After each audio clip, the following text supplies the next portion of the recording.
name is Mike Moran, and welcome to the Kihei Community Association's second 2021 general membership meeting. We like to start off with mahalos. Mahalo to our KCA directors, volunteers, committee members, and general members. And also thank you to our three presenters from the planning department this evening.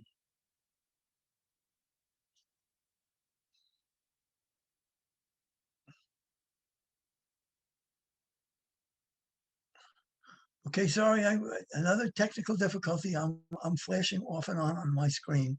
Please bear with us. We remind everyone that's viewing this evening that when we had live meetings for over a decade, it was always part of the live meetings was a ongoing Maui food bank collection. And of course, we can't do that virtually, but we ask everyone to please remember to contribute to the food bank. If you did it when you came to the meeting, please do it on your own way. There's plenty of collection spots all over. And if you have another way of giving to the people in need, even in before COVID, the statistics were that generally more than 10% of the keiki and the kupuna on Maui Island were going to bed hungry. So certainly no need for that on this island. So please contribute to the Maui Food Bank or some way to help those that are in need. And the other item is membership. I testified at a great committee today, and one of the council members asked me if when the South Maui Advisory Committee started in 2019, if our membership decreased. And I said, no, it didn't decrease in 2019 when that started, but it has decreased in 2020. And we attribute that because there's no live meetings, and often people are reminded. A couple of emails get lost, but when they see you face to face or they ask the question. So we remind our members that are long-term members, we don't see you in person. We send you a couple of emails. We don't want to keep pestering, but we need membership. You don't have to be a member to participate in anything, but if we run out of members, there's no more membership organization. So please renew your membership or check up on it. And if you were somebody who came to a meeting and said, gee, I should join, well, now you're still coming to these meetings virtually. So please go to our website, gokihei.org, and consider joining up with us to support the KCA. Okay, that's enough of our opening comments. Let's get to the meat of the meeting, and we're very fortunate to have three wahine. Last meeting we had three kani. This time we balanced it up with three wahine. And the first presenter, we're starting from the top, is the director of the planning department, Michelle McLean, who is going to talk in general about about her department and various aspects of it. Michelle, I won't put words in your mouth. I will just turn it over to you, and please take it away, Michelle McLean. Thank you, Mike, and thank you to the directors for inviting us to this meeting today. We'll always take the opportunity when we're asked to join KCA meetings or other community organization meetings. I'll just briefly give an overview of the planning department because we have a pretty substantive presentation to give on the South Maui Community Plan, and I'm sure that's what the participants tonight are most interested in. The planning department has 75 employees, and we have 4 different divisions. We have the Zoning Administration and Enforcement Division, the Current Planning Division, the Long Range Division, and the Plan Implementation Division. And I'll just talk real briefly about each of them. The Zoning Administration and Enforcement Division, as its name suggests, is responsible for enforcing our land use regulations and also for administering the zoning code. So they're the ones where the rubber really meets the road. They answer inquiries of, can I do this with my property? And they also review a variety of permits for zoning compliance. For example, the planning department isn't the department that issues building permits, but we review most building permits for zoning compliance. So that means if there's a zoning limit on building height or setbacks, or if there are conditions on zoning, we make sure that the building permit is compliant with those standards. We also review subdivisions for compliance with zoning and community plan, Maui Island Plan, and state land use district. We issue the Zoning Administration and Enforcement Division issues flood development permits, sign permits, they do landscaping and parking approvals, and they staff the Board of Variances and Appeals. Next, we have the current planning division, which is the division that until the South Maui Community Plan came to you, you were probably most familiar with. They staff the Maui Planning Commission as well as the Molokai and Lanai Planning Commissions and the Hana Advisory Committee to the Maui Planning Commission, as well as the Urban Design Review Board. And they process all of the permits that go to those bodies. So SMA major permits, changes in zoning, community plan amendments, state and county special use permits, bed and breakfast, short-term rental homes. So the developments that really involve community input and have some kind of discretionary review. They also administer the special management area, so and shoreline permits. So all of the coastal issues that we're dealing with now involve the shoreline team in our current planning division. Then we have our long range division, who you will hear from tonight. They are responsible for updating our long range plans, including community plans and the Maui Island Plan. They are also undertaking a couple of initiatives to create transit-oriented development master plans for the Kahumanu Avenue Community Corridor. And we recently received a grant from the State Office of Planning to do a West Maui transit-oriented development project. The Long Range Division also maintains the Planning Department's GIS land use database. And lastly, we have our newest and smallest division, the Plan Implementation Division, that is responsible for tracking the implementation of the Maui Island Plan and the community plans. And they're also the ones overseeing a years-long project to rewrite our zoning code, the Title 19 rewrite project. And then we also have an administrative group that consists of myself, the deputy director, our human resources personnel, an account clerk, and other administrative support staff. So that comprises the planning department, and through those duties, you get an idea of the wide breadth of things that we do. And with that introduction, I think we pass it back to Mike, and then he will lead us into our main presentation tonight on the South Maui Community Plan. Unless there are questions on any of those things that I can answer now or at the end, whatever you prefer, Mike. Thank you, Michelle. Yeah, I failed to, I told the presenters, I'm going to ask everybody to hold questions until after all presentations, and then I forgot to say it because I had a technical problem and got all discombobulated. So we would ask those that are watching to please hold your questions till all the presenters are done, because very logically, a lot of the questions may be answered. So thank you very much, Michelle, for explaining that the department, many people are confused. I'm still learning about the different divisions and who exactly what they're doing. So I'll be very brief for KCA, because this is a meeting for the community and the membership. And I just wanted to bring three very general points for that we have been getting questions and concerns about, and we do it themselves. And the first one is that keyword implementation. I think we've all seen somebody makes a great plan. Okay, well, what are we going to do with the plan? Well, nothing. It's going to go on a shelf.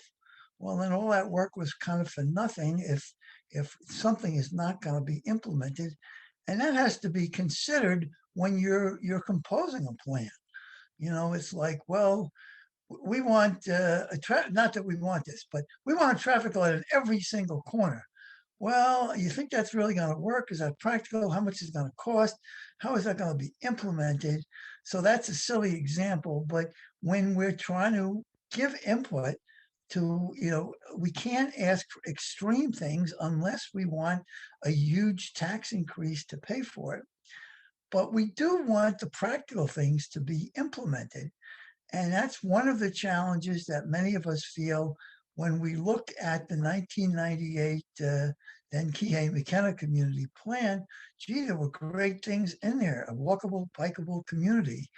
Well, that doesn't seem like an extreme thing, but it didn't happen. I mean, anybody that walks or rides a bike would say, well, no, South Maui is not conducive to that.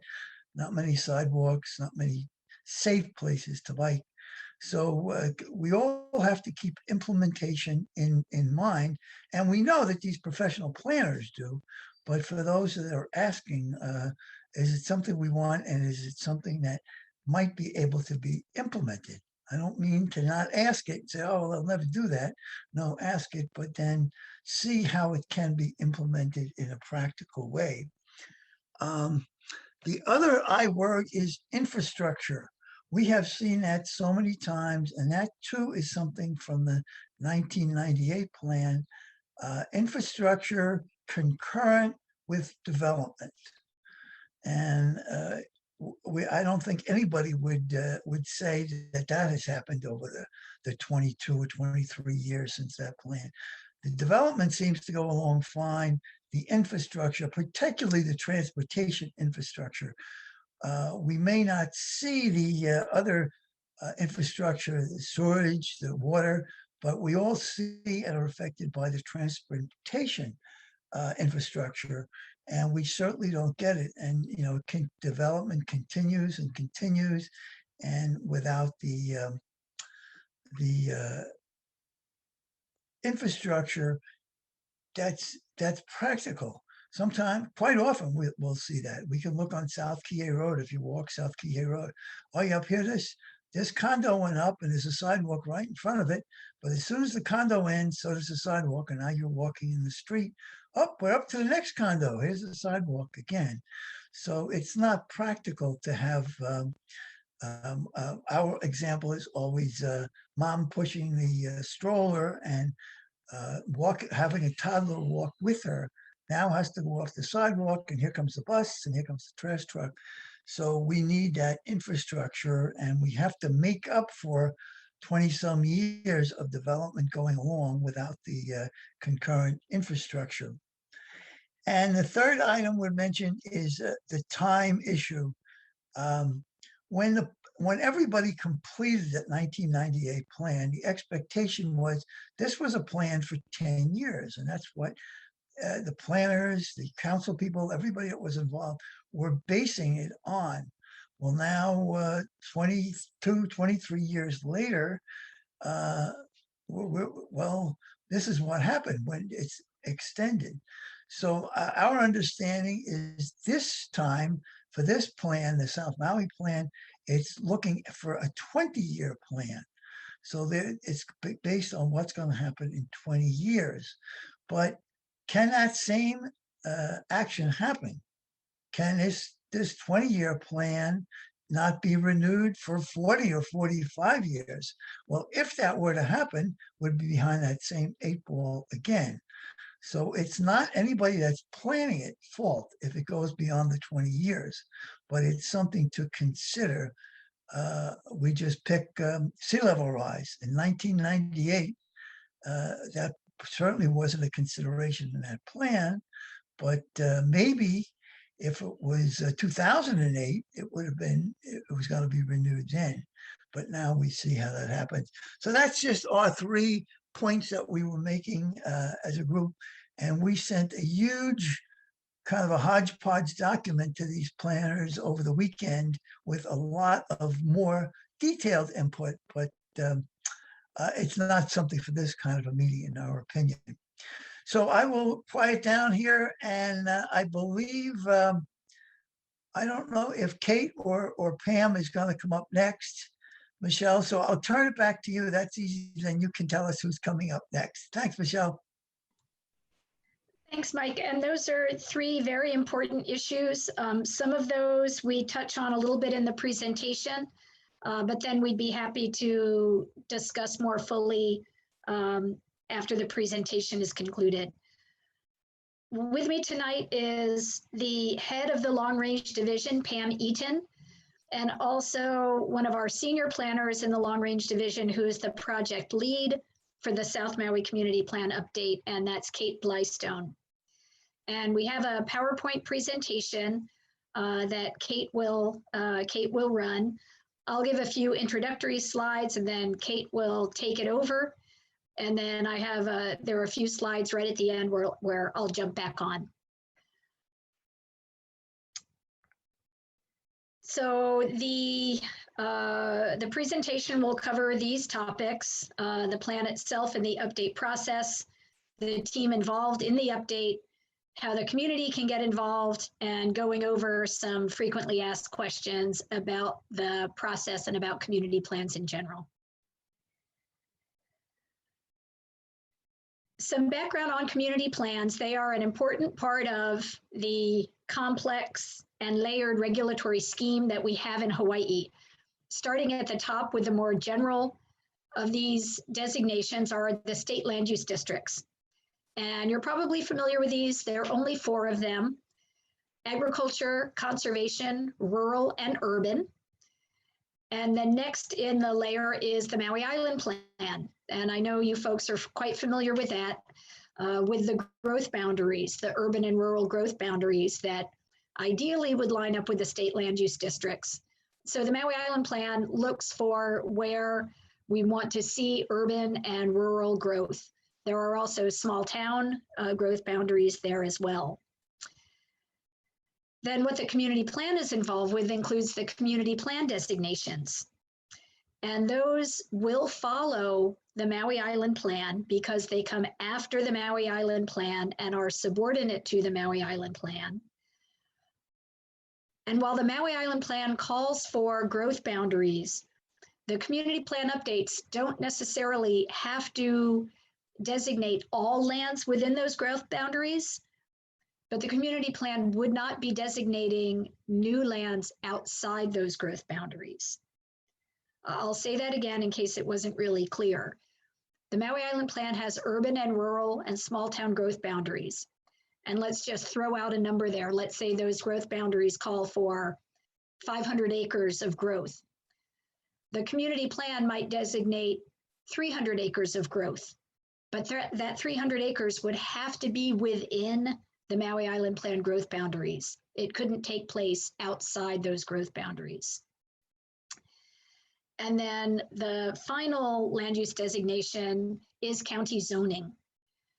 And county zoning ideally should follow and be consistent with the community plan and the Maui Island Plan and the state.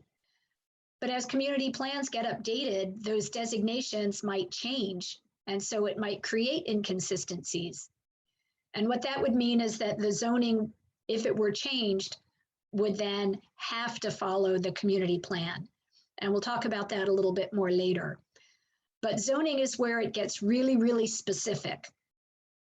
That's where you have building heights, setbacks, and permitted uses. It gets a lot more detailed than any of the other designations.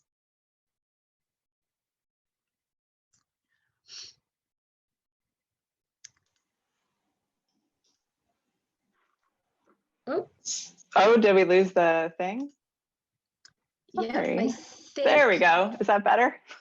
that's better. So Okay. passing it on to you, Kate. Great. Thank you so much. Aloha mai kako to everyone out there on Facebook, in Facebook land. I'm going to talk a little bit about the community plan and keep us going here. So right now, the South Maui area is covered by the Kihei Community Plan, which was adopted in 1998.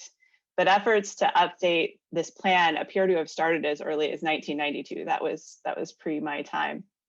Like all community plans, they can be amended after they're adopted. And this one was amended a few times, and each time it was with the county council's approval. The community plan contains goals and policies that guide decision makers for certain development proposals. And Michelle will get into that a little bit later. It also contains actions, and these are projects that the community wants the county to implement.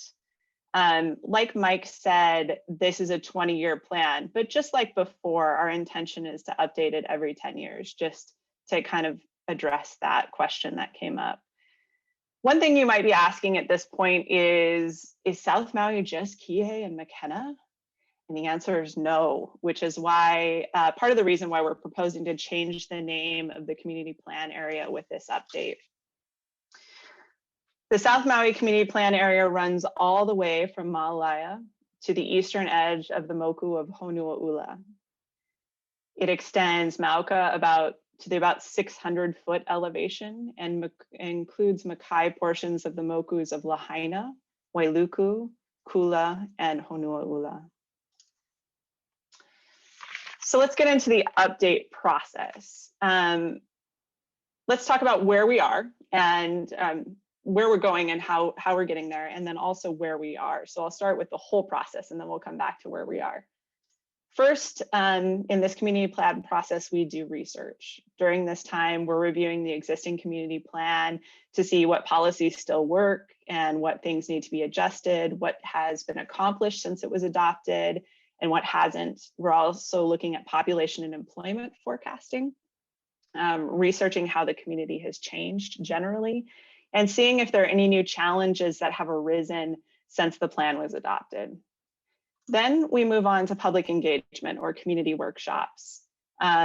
We start talking with the community about their hopes for South Maui and their concerns about it. We start trying to understand how people in the community feel about South Maui and what they think we should address with this update. Then we take everything we learned in those first two processes, those first two phases, and we draft the community plan.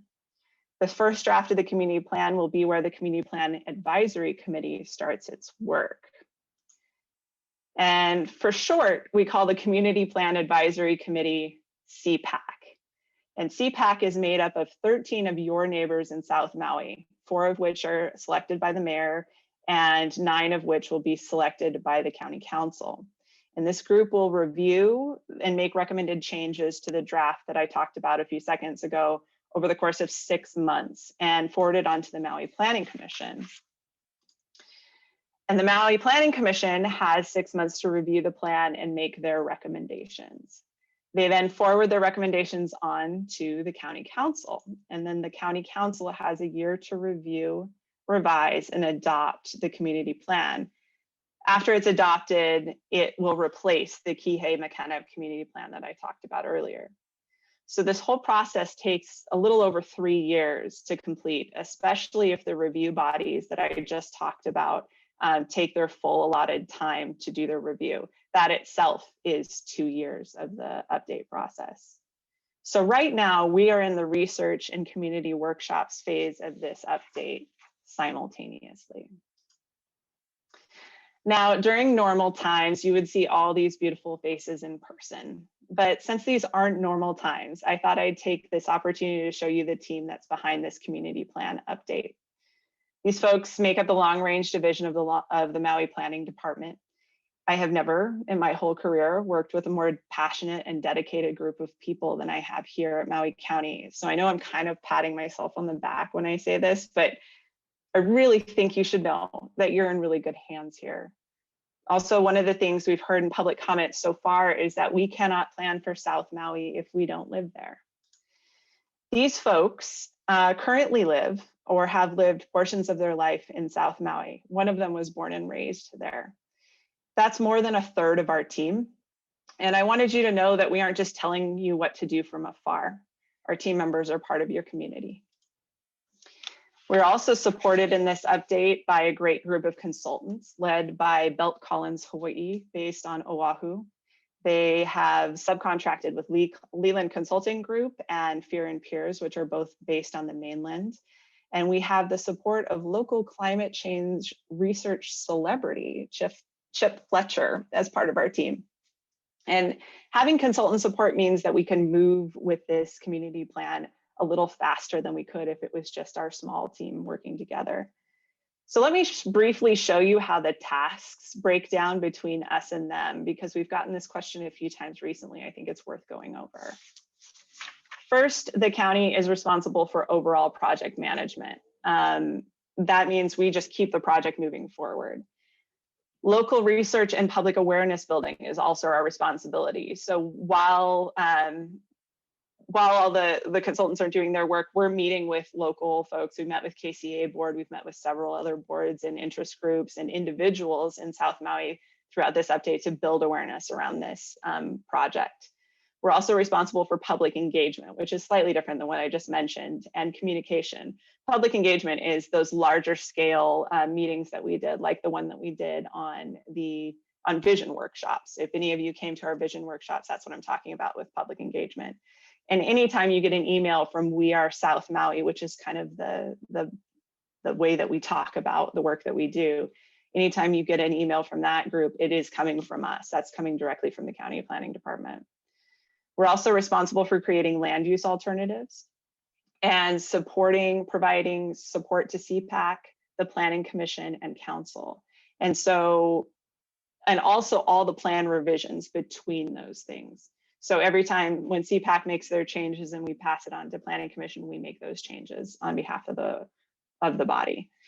So, and I just want to say one other thing. Later on in this process, we'll be able to talk about we're going to be talking about that arrangement of land uses on the land, places where growth is going to go, just like Michelle was mentioning. And so when I say creating land use alternatives, that's what I'm talking about there.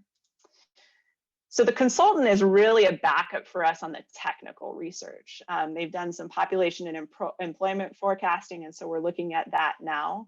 If you've been to our website and seen the housing resource paper, that is something that the consultant led on and we supported. And then there will be 3 other papers coming, one on transportation and mobility, climate change and hazards, and another one on infrastructure and public facilities. All 3 of these things, I think, Mike mentioned in his introduction. So clearly this is an issue. These are issues that we found to be of concern. And so we're going to do those papers, do a deeper dive into those subject matters. The consultant will also be responsible for the initial draft of the South Maui Community Plan. So they're going to take all the public engagement we've done, plus all the research we've done and everything, and create this first draft of the community plan. And they also are contracted to do some mapping support if we need a little help with that aspect of the work. So getting involved today is really important. In order for the South Maui Community Plan update to be a success and reflect the community's vision for the future, we really need the community to be involved in this update. So the very first thing you can do right now, you can open another window on your screen and go to our website and sign up for our email list. If you do that, you're going to be the first to hear about updates, anything that any projects that we have going, any opportunities for public engagement, you'll know about that first. But following us on Facebook and Instagram is also great. We post our announcements there as well, so it's just as good. We have 2 big things coming up before the end of the month that I wanted to let you know about. The first is the continuation of our vision workshop. We had about 100 people engage online through the self-directed workshop, and another 80 people come to our Zoom workshops to give us their feedback about what they wanted more of, less of, and what they wanted to preserve, and what they felt were their community's values. And so we're analyzing what folks said right now and putting together 4 potential visions to reflect what we heard. So when we're done with that, we'll post those visions to our website, and you can tell us what you like about them, what you don't like about them. And then you'll be able to rank all 4 visions from your favorite to your least favorite. You should see that activity go live in the next, by the end of the month. Also, before the end of the month, we'll be launching a project called Dream Big for South Maui, which is focused on getting ideas about the future from South Maui's kids who are going to inherit this plan. We're still ironing out a few of the details, but we'll announce that project before the end of the month on our email list and Facebook and Instagram. And we're also working with local youth groups and schools to get the word out, so stay tuned for that. And as important as it is to get involved now, it's also important to stay involved, and that's how this project will be a success. I wanted to tell you about a few upcoming things we have. We're going to have some town hall meetings where you'll be able to hear from state and local officials on transportation, infrastructure, and climate change. Those meetings aren't scheduled yet, but we'll absolutely let you know when they are. And after we're done with visioning, the project I just talked about, we'll get into thinking about what should change in South Maui and what should stay the same over the next 20 years. And those are during our community design workshops, we'll have that discussion. And then we'll wrap up public engagement before CPAC, looking at the potential ways that South Maui can manage the change that's likely to occur over the next 20 years with the future growth alternatives open houses that'll happen towards the end of this process before CPAC. All of these activities in the resulting community plan depend on you coming out, the community coming out and telling us what you think. But after all these workshops and stuff are done, you'll still have more time to tell us what you think and share your thoughts and ideas with the Community Plan Advisory Committee, the CPAC, like I said, Planning Commission, and County Council before the plan is adopted. But I want to address something that Mike said. Once the plan is adopted, it is so important that the community stays involved to ensure that the projects that are in that action section that I talked about get funded and implemented. I mean, this is where the plan becomes reality. So really important to get involved now, stay involved through the whole process, and then stay involved after the process. This is how you make your community change. So there's a lot of work yet to be done, but I think the outcome we're going for is a community plan and ultimately a community that meets the needs of you, the residents. So now we're going to transition into a few frequently asked questions about the purpose and role of community plans. So Michelle, if you can join me again, I'll stop my video. Thanks, Kate. We often get asked whether the community plan is a guide or is it law? And the answer is yes, it's both. There are specific areas in the county code where the community plan functions as law. Otherwise, it is a guidance document. So cited below is from section 2.80B.010 of the county code that says exactly that. There are provisions that are meant to be policy guidelines and provisions that are intended to have the force and effect of law.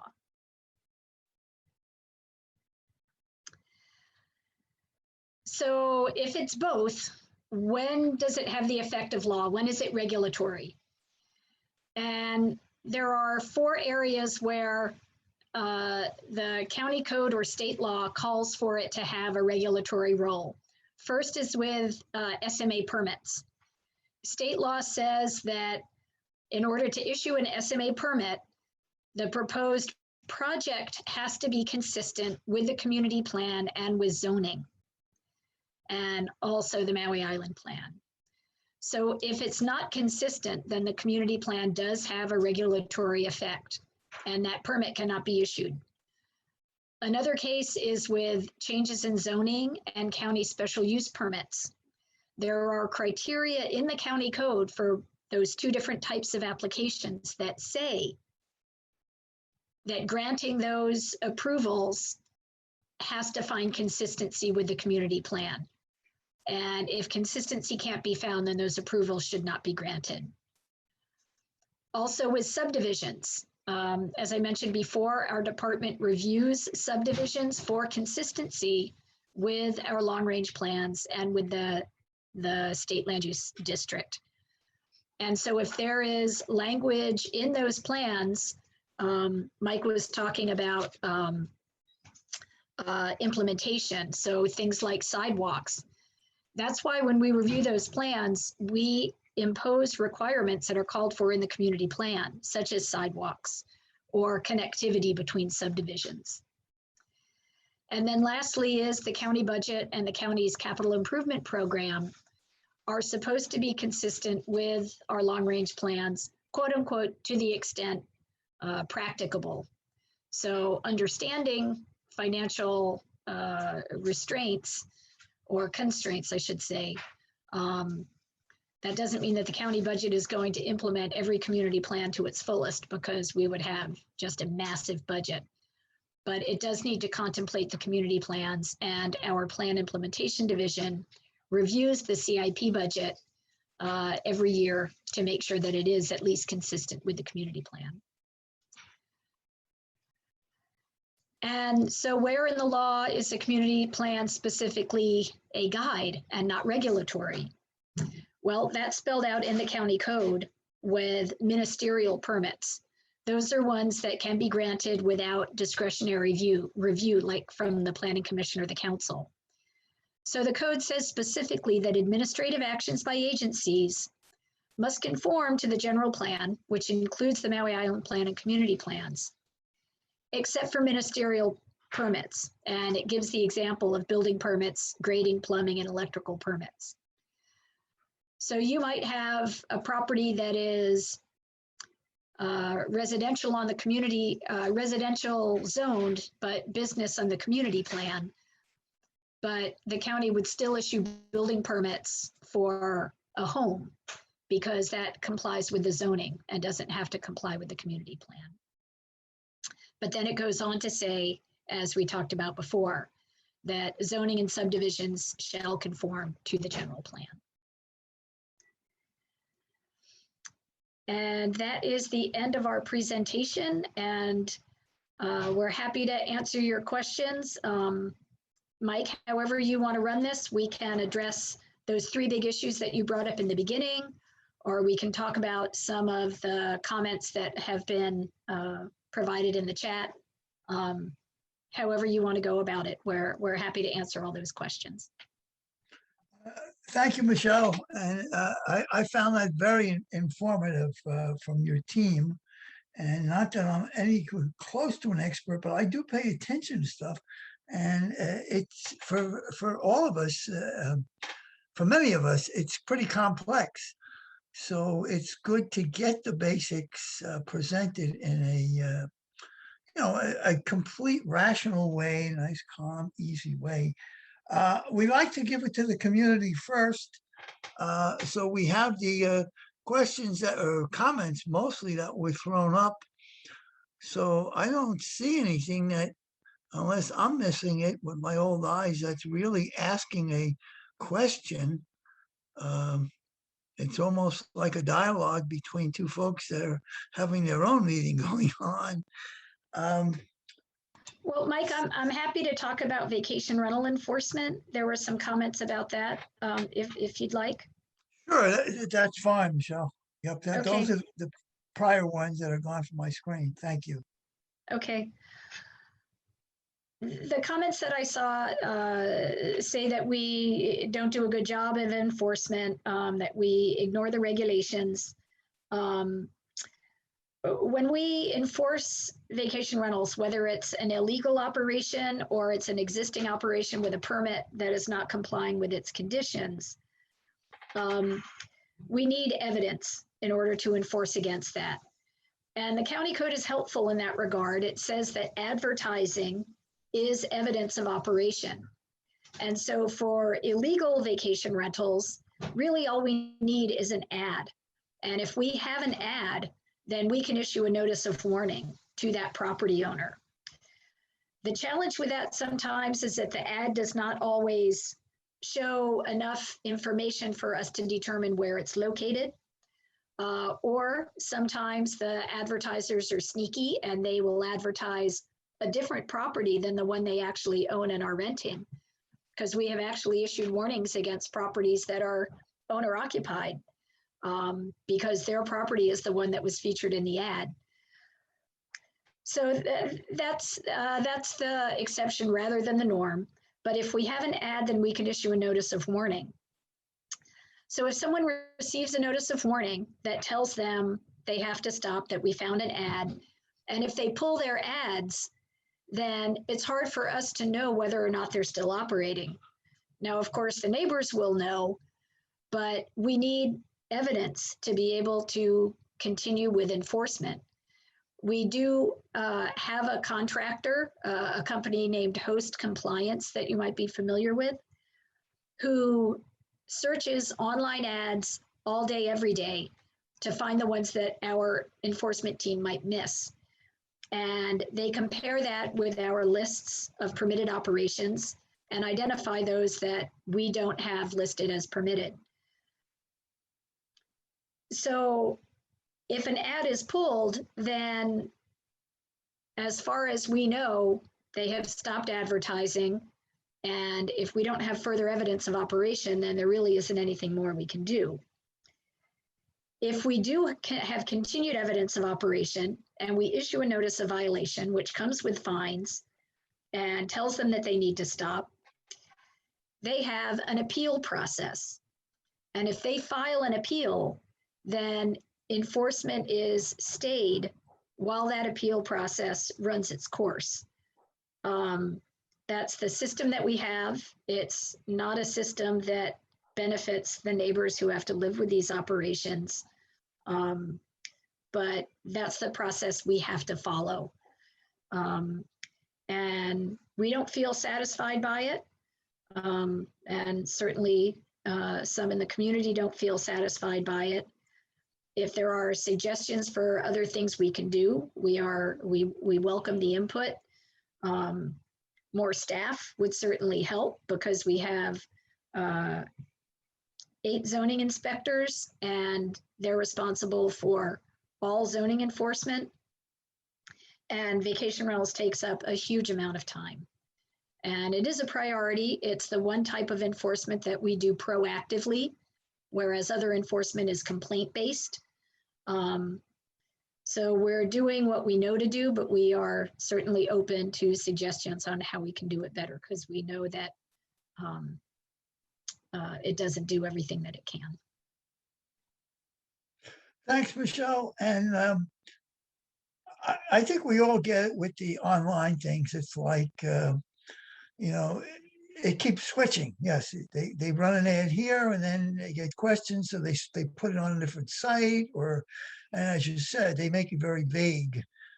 Ocean views and this and that, send an email here. So obviously that it's like the better lock and the better thief who knows how to break that lock. But some time ago, I think a firm that supposedly was professionally good at this, at tracking online things. Is that still going on and is that helping any? It does help, definitely. It helps way more than what our staff would be able to do on its own. But like you said, it's like whack-a-mole. We'll find them on one site and they disappear and then pop up on another one. So it's an ongoing game.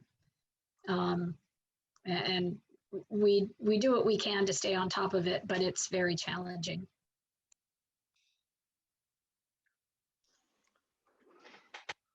Okay, I'm trying to glance at these questions as well, and some of them they're pretty far away from the topic of what planning is doing.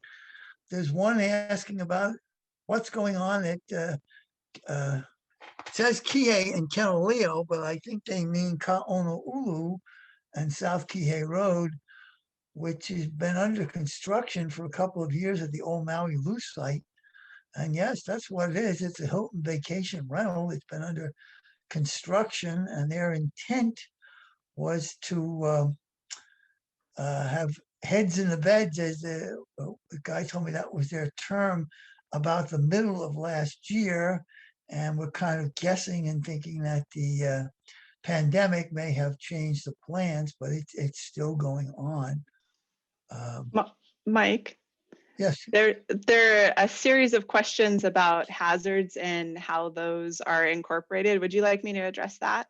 I would, please. Okay. Okay, it sounds like Ralph has a fair number of questions, including one about the Hawaii Hazards and Resilience Program for South Maui that's being developed. So the first part of the answer to your question, the question is generally, are hazards dealt with as part of the community plan update? And the answer is absolutely. And I didn't mention this earlier because I wanted to focus on South Maui. But if you want to see how we might tackle the subject of hazards in a community plan, you can take a look at the West Maui Community Plan, which is in front of the County Council right now. There's a bunch of policies and actions that are in that plan that go to the issues that are specific to West Maui, and we'll be doing that same approach for South Maui. We'll be looking at the issues that are specific to South Maui and writing policies that will apply to the developments that Michelle talked about, and we'll also be writing actions that reflect what the community needs. So you can take a look at kind of how we're thinking about those things. I also urge you to take a look at the paper when it comes out. When we release the climate change and hazards paper, there's going to be a lot of great information in there.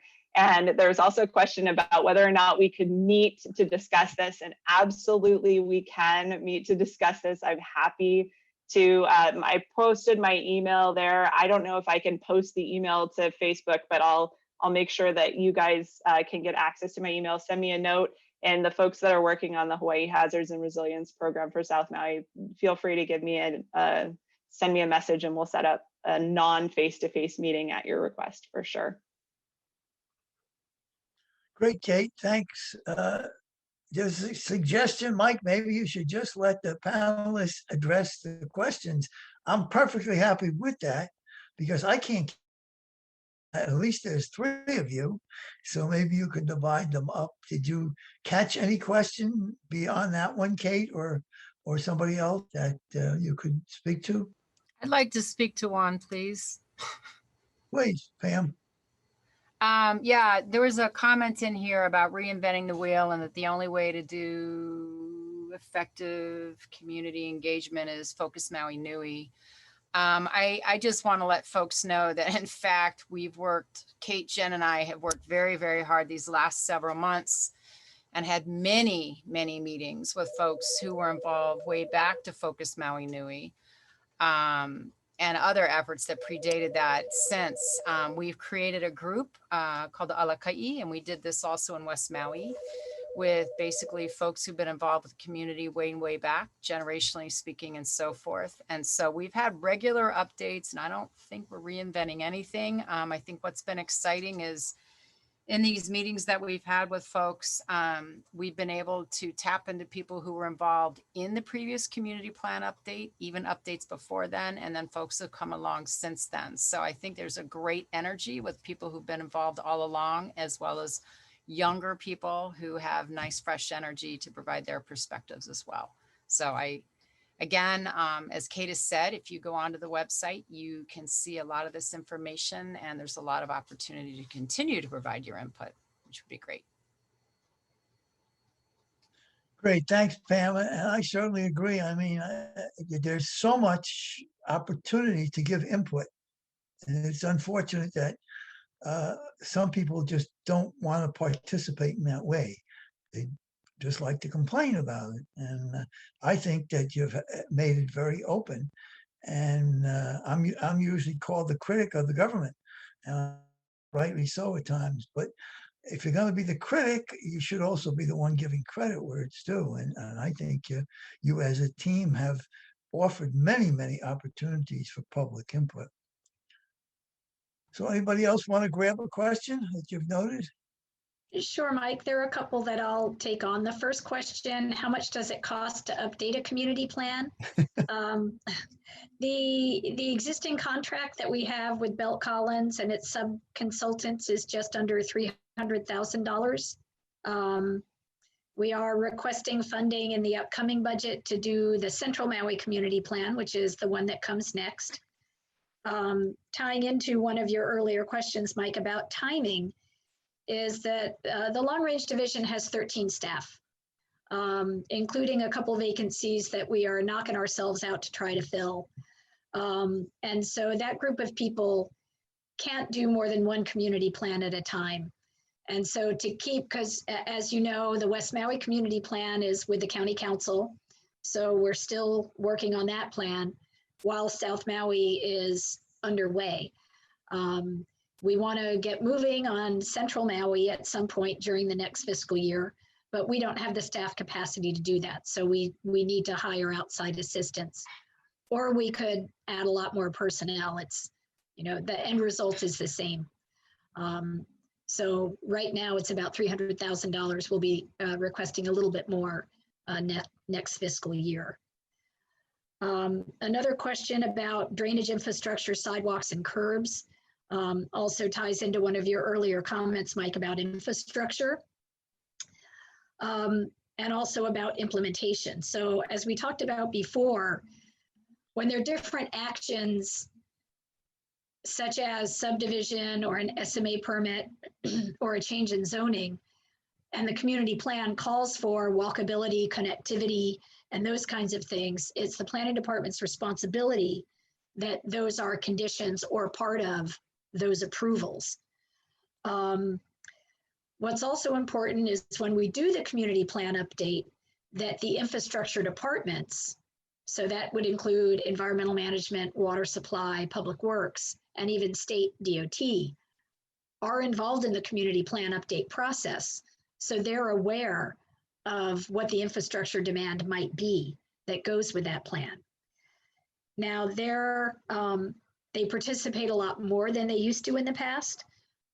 This mayor and the previous mayor was really pushing the departments to be more involved. And they're more receptive than they have been, but they don't look at the community plans yet as a blueprint for their planning purposes. But they are getting a lot more involved and are a lot more aware. Right now, infrastructure requirements are often placed on developers as conditions of their development, rather than the county doing that upfront before projects are initiated by the private sector. And so that's a balance really that our decision makers need to reconcile, is which do they want to come first? And if they want infrastructure to come first, then that needs to be budgeted in advance. It also involves some state agencies, which we don't have control over, but to the extent that it involves county departments, we are working with them to get them more involved in the community plan update process. Thanks, Michelle. I was going to update. There's a really good question in here that's a good example of how we address action items. And that is there a plan to pave the northern end of South Kihei Road and put in safe sidewalks? So part of the engagement that we've done, the objective of engagement that we've been doing, our focus, we had a lot of focus groups asking people the types of things that they wanted to see and so forth. And I know it's also available online. And safety and pedestrian safety is a frequently mentioned issue. And so that will be addressed as part of the entire community plan with regard to bicycling and pedestrian safety, also other alternatives in terms of bus and increasing transit and so forth and shuttles.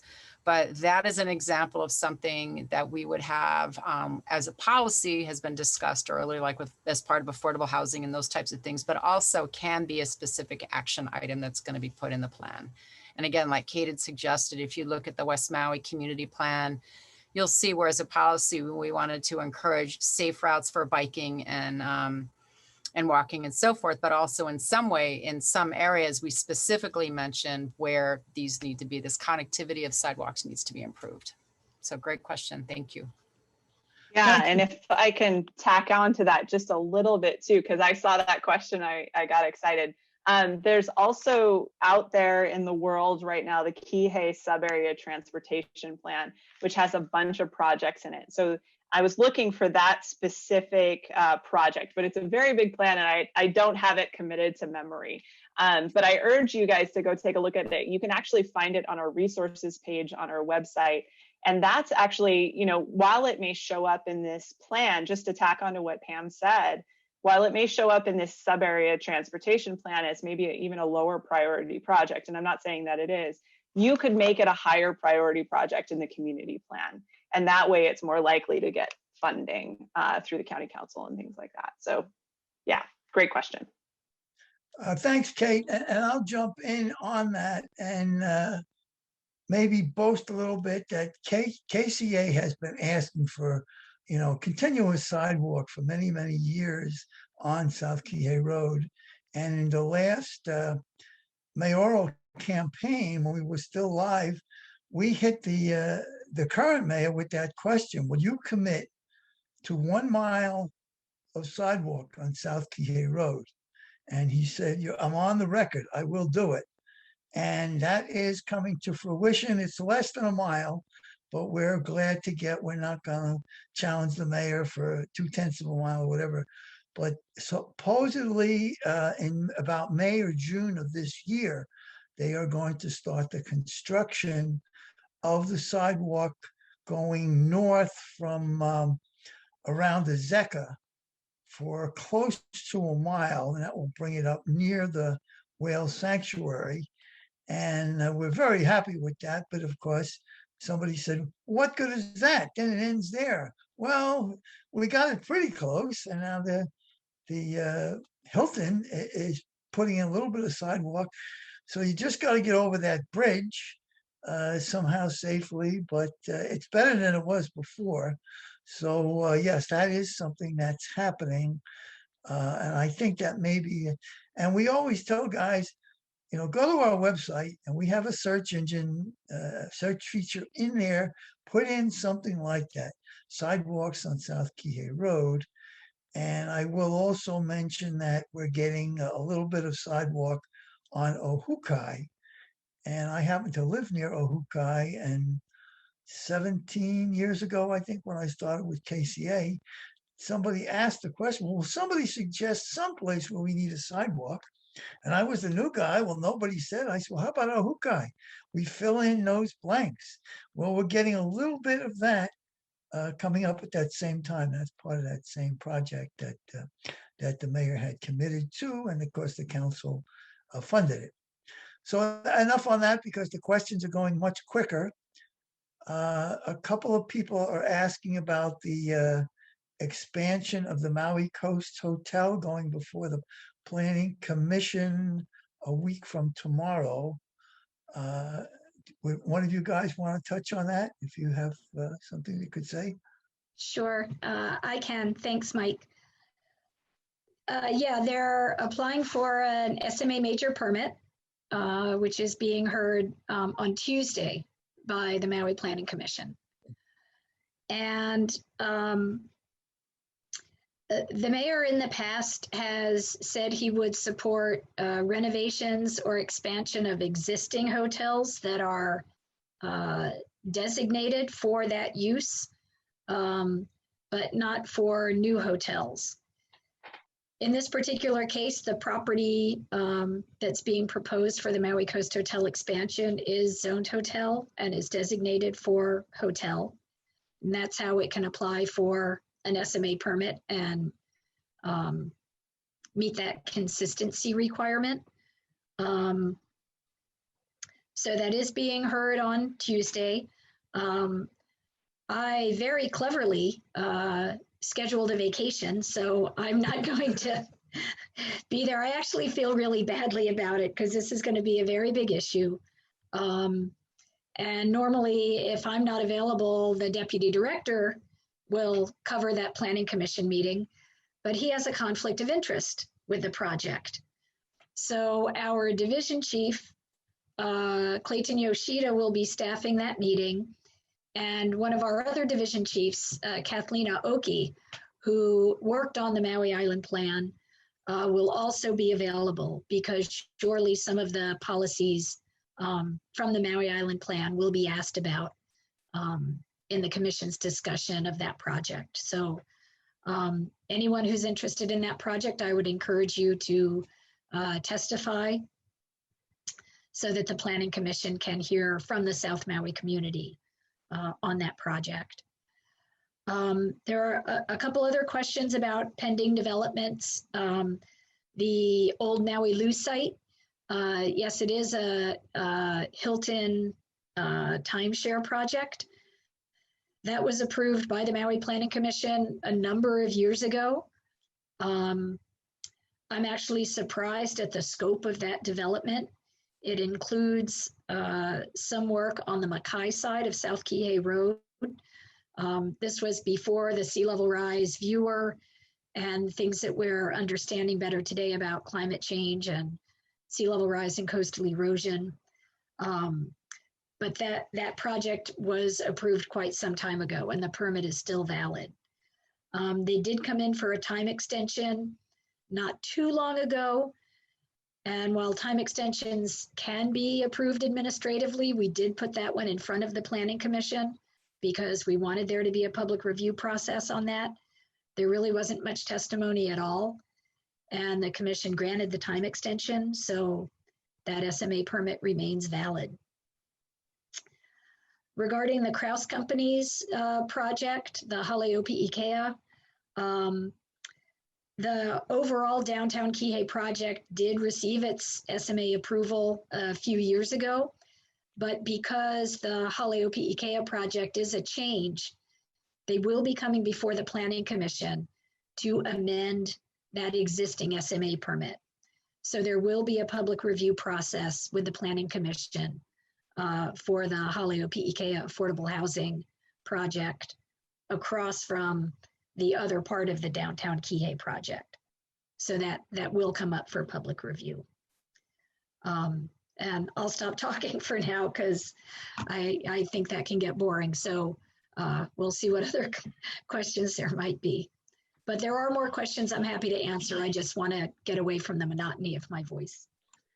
Thank you, Michelle. Yeah, it's good that it breaks up no matter who it is. And you have a good team here. And I just jump in once in a while, so we have a male voice in between. Whoa. Okay, who wants to grab another one? I will. Have a girl, Pam. And I know Kate will probably add, but I wanted to, there's a great question in here at the very end, or comment about use, community plan land use designations and scale and commercial uses and residential. So I implore, beg, ask people, please, go to the website. In the past 4 years, the Long Range Division, updated community plan land use designations. They were very, very old. They were very isolated. They didn't really allow you to mix compatible uses, which would perhaps result in more opportunities for housing, linking housing to jobs, to transit, making these compact, interconnected, well-functioning communities. And also, allow you to really create and build a sense of place as well as, scale and character. So these new community plan land use designations, if you take a look at them, it's a booklet, it's online, basically takes residential uses and multifamily uses and then combines it according to density and scale of the area with commercial type uses. For example, you could have like small town center, which I think is getting to some of this, where you would have the appropriate residential housing. It could be single, mixed, multi, whatever, with, mom and pop type shops. And then, transit and transportation and paths and sidewalks and all of that. So if you take a look at those uses, it gets to, and in every single one, and when we did these and updated these community plan land use designations, one of the primary objectives were to create this sense of place, no matter where we were around the island. Also, to try to get away from vehicle dependence. You'll see in all of these uses and descriptions that there should be a connectivity of sidewalks, of bike paths, of parks, to the appropriate scale. So I think, and I hope that gets to some of your concerns in that. And that's what we plan to do when we get to putting in the community plan land use designations throughout South Maui. So getting to mix compatible uses as appropriate to be able to create that sense of place, protect the character, and really create these job related communities to housing, to bus, to transit, that type of, allow for those kinds of opportunities. Because again, we're trying to look forward, forward. What is it we want to create in South Maui? So hopefully that gets to some of that. Yeah, Thanks, and Kate. Go ahead, Kate. I knew you were coming. Go ahead. Sorry to interrupt.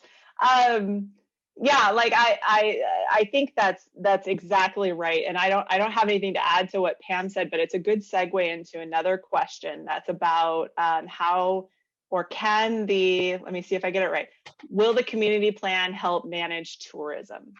And this is something, so having just finished the West Maui Community Plan, and forgive me, we know that you're not West Maui, we know that, but this is our most recent experience. So that's why we're connecting those two dots. With West Maui, they had a lot of the same concerns. There's an imbalance between tourism and local needs. And so we address that in two different ways. We try to address that in two different ways. And the first is with policies. So writing policies that limit tourist activities in a way that makes sense for the community to the extent that they even can be, So one example is there's a policy about the imbalance between housing and tourism units, hotel units, and that's in the community plan now. So that's going to be taken into consideration for these larger projects. The other place is what Pam was talking about, which is the community plan land use designations and where those apply. And part of the way that you can keep tourism kind of manage tourism is by really designating those areas where it's appropriate and not put those uses where it's not appropriate. And so those are kind of two ways that addresses that. There's actually a third way, because I just came up with it while I was talking. The third way is through the actions. And one of the actions, I think, if I'm not mistaken, there's an action in the West Maui plan that could be very applicable in South Maui too. And there's an action to do a tourism management plan and thinking about that in that bigger context. So that's something that we could do in South Maui. We could have a tourism management plan as one of the actions and assign that to someone in the county to make that happen. So just think really big. I mean, note that all these comments that we're getting from you, we're taking in. And so this is just for us like a public meeting, and we're going to take this information back. And when we craft the community plan, it'll try to be reflective of those things that we're hearing. So thank you so much for what you guys are saying. And Thanks, Kate, Kate. I'll tag. Thanks, Mike. I'll tag on the end of that to touch on a couple of questions and also some of Mike's introductory comments. So there's a question that quotes the community plan that says, establish a system of parks, utility easements, shoreline areas, drainage ways, and wetlands as an open space framework for the urban areas of the region. How is that going? That all by itself is a huge undertaking. I mean, that all by itself is almost as big as updating an entire community plan. So it's not going very well. So those kinds of objectives or actions can be implemented one of two ways. One can be parcel by parcel. As parcels come in for development, we can try to create some connectivity of the open space areas. And that's what we do with things like sidewalks. You might have one parcel that's in between two undeveloped parcels. They do this one segment of sidewalk that doesn't go anywhere on either end, but you need to put that in there because those other parcels will get developed someday and they'll continue that sidewalk. So one by one, we can implement these plans, little by little. To do them in one big shot, again, is a big task, but it's not that it can't be done. What matters in the plans, and we're doing this with this round of updates, so this will be part of South Maui, is coming up with cost estimates and prioritizing them and designating a lead county agency so that specifies who's responsible for it, how important is it, and we recognize what it costs. And so then it will be up to the community to advocate with the county council during the budget process. What do you want done? What's important to you to take on? Because there are a lot of wonderful objectives and goals in these plans, but we simply don't have the resources, the money, or the people to do all of them. We do have our tiny little plan implementation division now, and they'll pick one here, one there. But to do some of these huge tasks, you know, they're just too much for us to do. So when it comes to the implementation part of these plans, we really want them to be realistic. As Mike said, we don't want these to be plans that sit on the shelf. The older round of plans are too much to be able to implement within that planning time frame. So we're hoping that this new rounds of plan can be more realistic. Now, there's nothing wrong with putting in these big projects that might not be done, just so you put it out there so that we know this is what you want, even if it's kind of understood that we're not going to be able to do this all in one shot.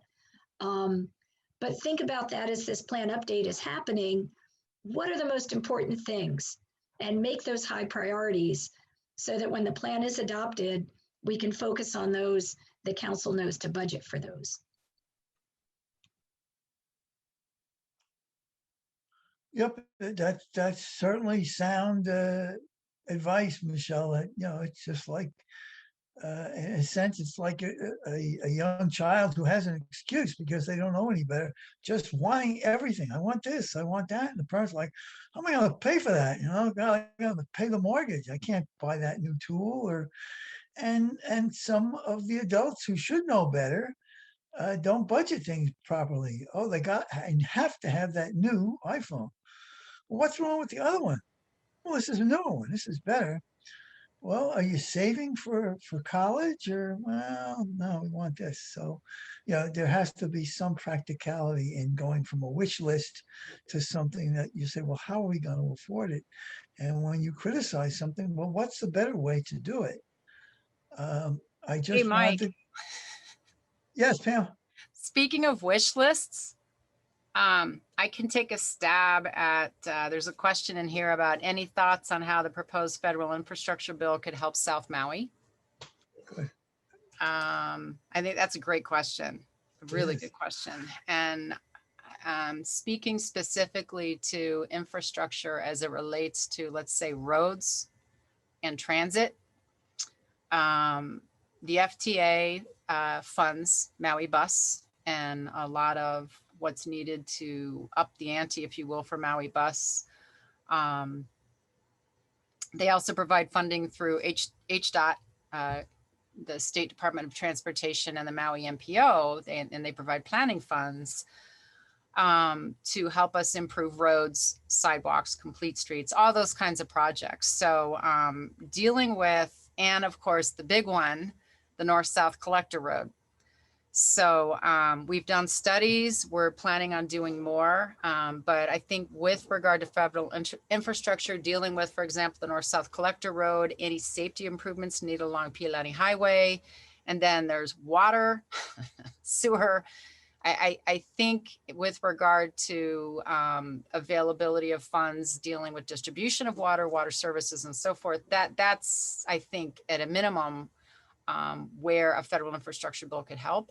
Water reclamation. Obviously, you guys are very familiar with the plant in Kihei, but there's cost to extending the plant so it can reach more areas. So Kate, you could speak to the update that we will be providing folks, the technical resource paper on infrastructure and public facilities, and letting folks know when that's going to be available. Yeah, absolutely.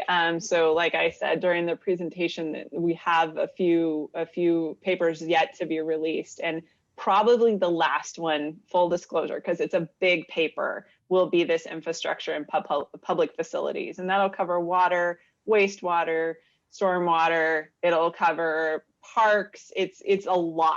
So that's going to take some time to fine tune, but you should be able to see that sometime before the summer, very soon. So I just wanted you to know that, yeah, that's on its way, and it'll cover a lot of those issues. It'll give us a place to jump off from.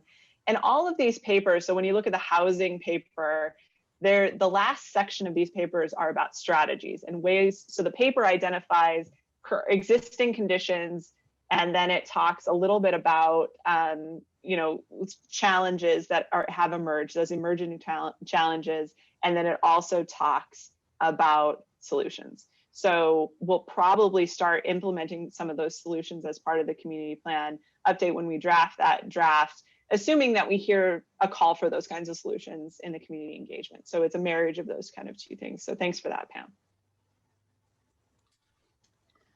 Mike, I'll go ahead and address a couple of questions relating to affordable housing and the 2.97 process. Great. 2.97 refers to a section or a chapter in the county code that allows fast track approval at the county level.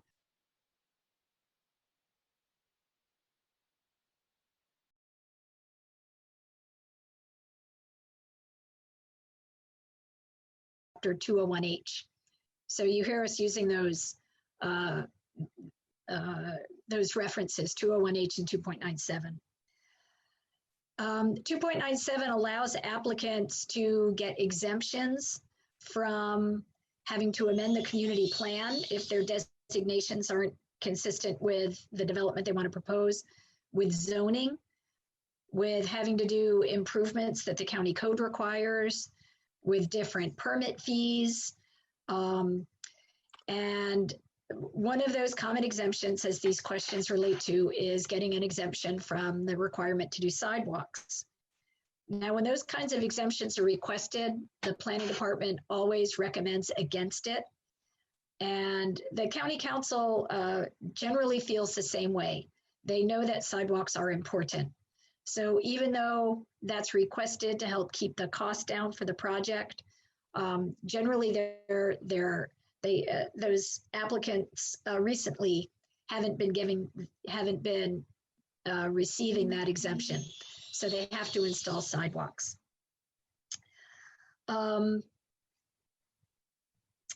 Relating to tax credits, this is a challenging one. So as you probably know, the county code also requires housing and hotel developments of a certain number of homes or rooms have to contribute 25% of that number for affordable housing. Sometimes a developer fulfills that requirement, which the county code allows, by purchasing credits from another developer.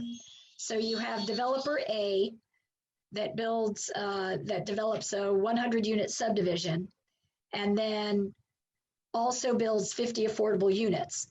Well, now they get credit for the excess number of affordables that they built. And those credits are valuable.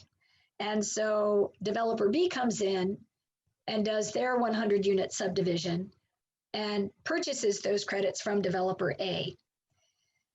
Now, you look at developer B and go, man, you got away without providing any affordable housing. But one way to look at it is that those 50 units were provided before development B actually happened. So those housing units were provided prior to when all of them were required. The tax credit system has allowed a number of affordable projects to take place before they might have otherwise if that credit system didn't exist. I'm not necessarily defending the credit program. I'm just saying that to cut off that credit program entirely might not have all of the intended results that you might want. But that process is allowed by the county code. So when a developer does come forward and say, oh, we're fulfilling our affordable housing requirement by purchasing credits, is because the county code allows it. So I have heard talk that they might amend the code to no longer provide that option, which I can completely understand why some in the community don't want it, but it is a process that the code allows and has resulted in some affordable projects being built before they're fully required. There was one comment on the parks assessment fees. That's another fee waiver that is often requested during the 2.97 fast track process. But the parks assessment fees are established in the county code. It's part of the subdivision ordinance. So changing those fees would require an amendment to the county code. That's not necessarily complicated, but it does come from law and not by an administrative policy. Okay, I'm even getting tired of my own voice, so I'm going to stop talking again. Well, I can pick up on a different topic, if that's okay, Mike. There was a question from Claire about the injection wells and whether or not we could have a policy to address injection wells in the South Maui Community Plan. And of course, the answer is yes. If that is a priority for the community, absolutely. And sorry, I'm going to use the West Maui example again, but that was a priority in West Maui. And so we hit it, I believe, if I'm not mistaken, a couple different ways, one through policies, but also through actions. So I think there's an action that says something like phase out the use of injection wells. And there's a price tag associated with that, just like Michelle said. So, but having that in the plan means that that's a priority for the community. And then it's our job as the county to start implementing that plan. And so the answer to your question is, of course, absolutely. That can be addressed in the community plan. Yeah, Kate, and I don't think anybody objects to you referring to the West Maui, because a lot of us that tried to learn, I had friends say, well, why are you paying attention to West Maui? I said, so I can learn from it. And the fact that you have overlapped is a big advantage. Many people felt that would never happen. And that has to be finished. It has to be passed by the county council.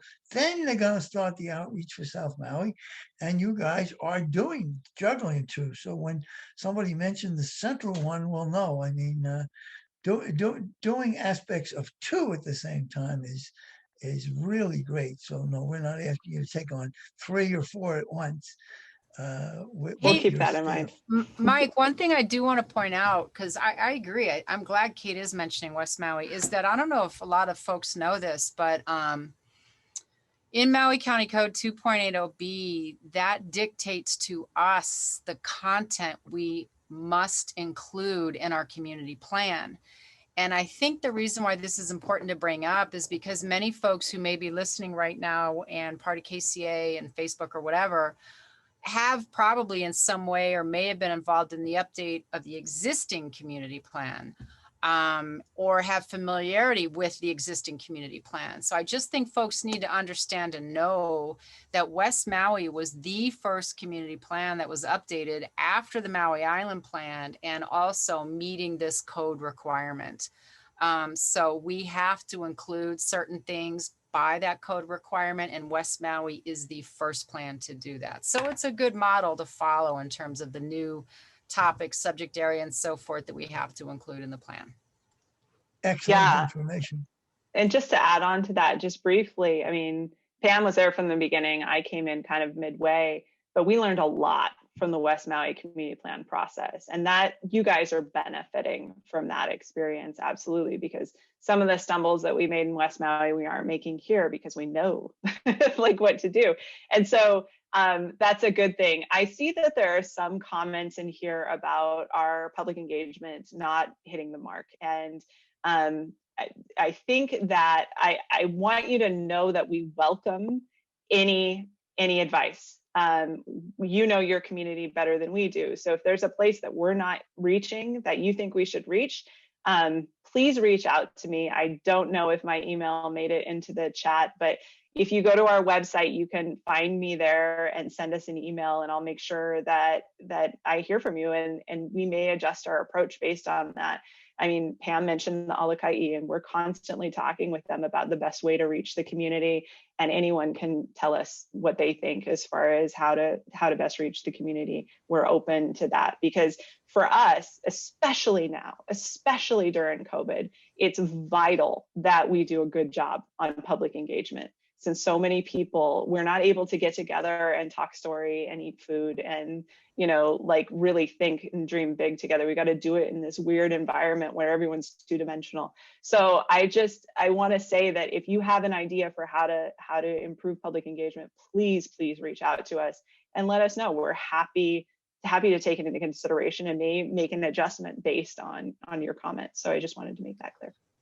I'm glad you brought that up, Kate, because one thing I do want to let folks know, and that is because we've gotten a lot of these questions, is that when we put the RFP out for the consultant professional services to help with the South Maui Community Plan update, first of all, know that the West Maui Community Plan, it was all 100% done in-house. And it was during a time where we had open houses and food and we hugged and we touched and all that great stuff. So we had to, on the fly, figure out how to do community engagement, much like we're all doing in our lives, adjust to a virtual reality. So the $300,000, by the way, only includes the technical papers to be written and a draft of the plan. The community engagement we are doing 100% in-house. So any of you that have comments and suggestions on how you feel we need to expand, like Kate's saying, that would be great, because when we hopefully get money for the Central Maui Community Plan update, now that we're in this virtual world, there's a lot of stuff we can incorporate in that, but then would also like more comments from you all about, because I agree. I mean, if you're not into doing Zoom or Blue Jeans or Teams or any of this, then how can you still get involved? So it would be great. But I will say, I think it's great because we had a lot of people who didn't want to come to the West Maui Senior Center at 6:30 at night and have chili and talk story and learn about housing, you know, because they're exhausted after they work. So I see, as we go into Central Maui, having some face-to-face and a virtual opportunity. So if anything, it could expand everything we're already doing, but would love to hear ideas from you all. So thank you. Thanks, Pam. And Kate, yes, your email did come up. I did see it in the chat, and we're almost out of time. So I wanted to throw out, do you guys have an approximate date when you think the CPAC will start to get organized? Oh, I knew you were going to ask that question. Sure, I waited till the very end. So, I mean, so in our plan, so we plan the work the plan, and in our plan we have kind of a date, but it's more important to us that we get really good public engagement. So the next 2 months are really going to tell us when we can start CPAC and when we can't. If we aren't getting good public engagement over this time, then we're going to have to reboot and figure out, not reboot, but kind of make some adjustments to make sure we're getting adequate public engagement. That said, though, I think we will definitely start CPAC before the end of the year, barring any crazy tragedies or anything like that. Our intention is to start CPAC even well before the end of the year. So I'm not going to give you a date because this is on film, but. No, and that's really helpful because we get those kind of questions too. And what do I know? So somebody said to me, well, do you think it'll be this summer? Well, I said, well, maybe. That's my answer. It could be. But and that just gives people a general idea. Instead of asking the question monthly, maybe wait till the end of the summer and say, okay, what does it look like now? And give another estimate, guys. Nobody wrote down a date because there was no date given, but it was an estimate. Can I tag one other thing, tiny thing onto it? You'll know it's coming. And the reason you'll know it's coming is because we'll put out a call for membership. And so if this is really exciting to you, you're like, oh, I just want to dig into this community plan and get engaged, then apply for CPAC, and then you'll be considered to be on that group and be part of this and dive even deeper into this work with us. So yeah, you'll know it's coming. We'll have a call for applications, and then there'll be some time to seat those people. And then our plan is to start soon after that, for sure. I do want to add, there's at least 2, if not more, things that are really critical to the draft of the community plan that we're planning. And that is, there are going to be workshops that Kate, Jen, and I, and Karen worked on creating vision statements that are specifically based on the input we receive directly from folks in our community engagement activities. So vision, as I'm sure many folks here understand, is a critical part of the community plan. Please, please get involved in that, because I know Kate's working very, very hard to reach out to the community. So like Mike's saying, don't complain, get involved. So that's the vision statements. After that, we will have, and we're trying to, again, now that we're in a virtual reality, have community design workshops. That's important. That gets to the land use. That gets to all these questions I'm seeing in the chat box. When we did this in West Maui, we had them at 4 locations in the subregions throughout West Maui. We had food, we had markers, we had tables and huge maps and groups working together. We aren't going to have that this time. But we're coming up with other options in terms of virtually what we can do in terms of looking at a map, putting in suggestions and those types of things. So the vision, the map, land use, those are critical components of pulling together this draft so that we can then get it done and then start CPAC and all of that. So like Kate's saying, there will be emails sent out. It'll be on the website. Please, please get involved. That'd be important. Thank you, ladies. We're on overtime now. I'm getting the flashes. The volunteers want to start. Some of them haven't eaten yet, so that's poor planning on their part. They knew how long this was going to go. But we do want to really thank you. I thought this was really, really successful. And yes, I know some people will say, my question didn't get answered. Well, did you get Kate's email? You can send it that way, and you can do a dozen other ways. These ladies are asking you for input. So don't say, oh, we ran out of time, I didn't get mine. Well, then get involved a little bit more, and don't wait till the plan is done in a few years and the council, hey, I didn't know anything about this. Nobody told me. So we're trying to do our part with KCA, but this department is giving you all kinds of ways to give input. So ladies, if you have any quick closing comments? No. No, Okay. I responded to a couple final comments in the chat, just to follow up, but we're happy to come back anytime, Mike, because this kind of dialogue is so helpful to us, not just on the community plan, but on any planning issue. Because unless we hear that things aren't working, we're going to assume that it's okay. So your feedback is more than welcome. It's needed for the department to better serve our community. So thank you for all of the questions, and I'm happy to stay later, but I know that people are hungry and tired. So we can do this another time when you have room for us on your agenda. Sounds terrific. And we thank you for that. And we used to tell everybody get home safe when the meetings were live. So that's another advantage. Nobody's going to be out driving and in bad weather. Everybody I trust is home or in some place they want to be.